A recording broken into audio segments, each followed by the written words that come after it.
1992 yılı. Amerika'nın batı yakası sadece sıcak değil, aynı zamanda barut fıçısı gibiydi. Irkçılık, polis şiddeti ve sokakları bir veba gibi saran krek salgını şehri içten içe kemiriyordu. Carl Johnson 5 yıl önce bu cehennemden kaçıp Liberty City'nin görece sakin sokaklarına sığınmıştı. Ama geçmiş bazen bir telefon sesiyle kapınızı çalar. Abisi Sweet'in o çatallı ve öfkeli sesi Carl'ın dünyasını başına yıktı. Annemiz öldü Carl, onu vurdular. Carl, Los Santos havalimanına indiği an havanın ağırlığını hissetti. Ama onu bekleyen tek şey yas değildi. Şehrin gerçek yüzü. Rozetli suçlular kreş birimi tarafından karşılandı. Frank Tempeni, Eddie Pulaski ve Jimmy Hernandez. Carl'ı daha havalimanından evine gelmeden durdurdular. Parasına el koydular ve ona işlemediği bir polis cinayetini yıktılar. Tempeni'nin CJ'in kulağına fısıldadığı her kelime, bu şehrin artık sadece çetelerin değil, yozlaşmış bir sistemin oyun alanı olduğunun kanıtıydı. Carl, düşman bölgesi Jefferson'a, Ballas'ın kucağına atıldığında anladı. Bu sadece bir cenaze ziyareti olmayacaktı. Bu bir hayatta kalma savaşıydı.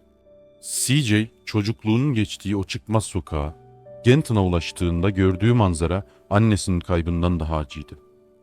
Grove Street Families, yani aile dediği o yapı, uyuşturucu ve iç çekişmelerle bitme noktasına gelmişti. Abisi Sweet, Carl'ı bir kardeş gibi değil, bir hain gibi karşıladı. Ona göre Carl, aileye en çok ihtiyaç duyulduğu anda kaçıp giden bir korkaktı. Bu sırada Big Smoke ve Ryder ile tanıştık. Smoke, felsefelerin ve 2 numara yemek siparişlerinin arkasına saklanmış devasa bir gölgeydi. Ryder ise Napolyon kompleksiyle kıvranan, her an patlamaya hazır bir bombaydı. Carl, onlarla birlikte mahalleyi yeniden yeşile boyamaya başladı. İlk işleri uyuşturucu satıcılarını mahalleden temizlemekti. Ancak bu süreçte tuhaf bir şey fark etti. Big Smoke, mahalledeki uyuşturucu trafiğine karşı fazla sessiz, fazla mesafeliydi. CJ, mahalledeki gücünü arttırmaya çalışırken, OG Lock adında rapçi olma hayalleri kuran ama yeteneksiz bir arkadaşına yardım etmek zorunda kaldı. Lock'un kariyeri için ünlü rapçi Mad Dog'un ritim defterini çaldı.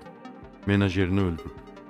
Bu küçük gibi görünen hırsızlıklar, ileride Carl'ın hayatını kurtaracak büyük bir zincirin ilk halkalarıydı. Carl o anlarda sadece mahalle için tetik çekiyordu. Ama bilmeden şehrin eğlence endüstrisini de manipüle ediyordu. Ve o kara gün geldi. Carl, kız kardeşi Kendall'ın sevgilisi olan Cesar ile bir otoparkta buluştu. Cesar, Carl'a görmesi gereken bir gerçek olduğunu söyledi. Bir garajın kapısı aralandı ve içinden o meşhur yeşil Sabre çıktı. Annesinin öldürüldüğü araba.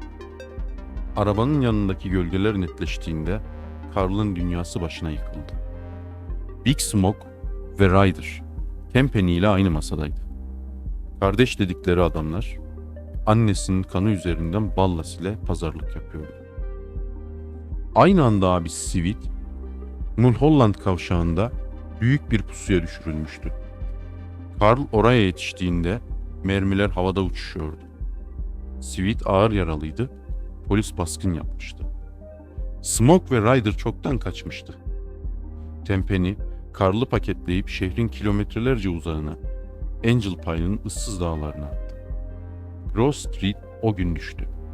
Aile dağıldı. Sweet hapse girdi. Carl için artık ev diye bir yer yoktu. CJ, Badlands'in tozlu yollarında beş parasız bir mülteci gibiydi. Burada Cesar'ın kuzeni Catalina ile tanıştı. Catalina, Carl'ın hayatına giren en tehlikeli ve dengesiz kadındı. Birlikte kasaba bankalarını, marketleri soydular. Bu sahneler Carl'ın sadece bir gangster değil, her türlü suçu işleyebilecek bir kanun kaçağına dönüştüğünü gösteriyordu. Catalina ile olan o toksik ilişki, Carl'ı hem fiziksel hem de zihinsel olarak yıprattı. Ama cebini doldurdu. Aynı zamanda Truth adında gizemli bir hippie ile tanıştı. Truth, Carl'a devlet komplolarından ve sistemin ne kadar büyük bir yalan olduğundan bahsediyordu. Carl için bu yeni bir perspektifti. O artık sadece mahalleler arası bir savaşı değil, küresel bir çürümüşlüğü görmeye başlamıştı.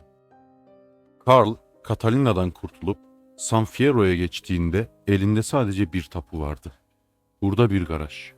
Ama yanında Sezar ve Trus gibi sadık dostları vardı. Burada Karl bir iş adamı vizyonuna büründü. Şehrin en iyi tamircilerini buldu. Bir ağ kurdu.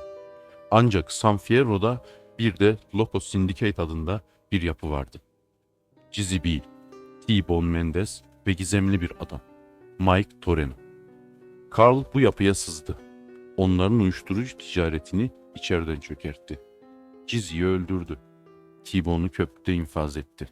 Ve en önemlisi Ryder ile burada hesaplaştı. Ryder bir zamanlar kardeş dediği adam San Fierro sularında can verdi. Karl'ın intikam listesi yavaş yavaş eksiliyordu ama asıl yılan hala dışarıdaydı. Öldürdüğünü sandığı Mike Toreno aslında ölmemişti. Toreno bir uyuşturucu kaçakçısı değil, devletin en karanlık birimlerine çalışan bir ajandı. Karl'ı bir çöle hapsetti ve ona tek bir şart sundu. Eğer abin Sweet'in hapiste canlı kalmasını ve bir gün özgür olmasını istiyorsan benim için çalışacaksın. Karl çölde uçuş eğitimi aldı, bir casusa dönüştü. Arya 69'a sızıp Black Project çaldı. Hareket halindeki uçaklardan atladı. Karl artık bir gangster değil, devletin en kirli işlerini temizleyen bir hayalet operatördü. Bu görevler sırasında Karl'ın karakteri iyice sertleşti. O artık her türlü teknolojiye ve silaha hükmeden bir savaş makinesiydi.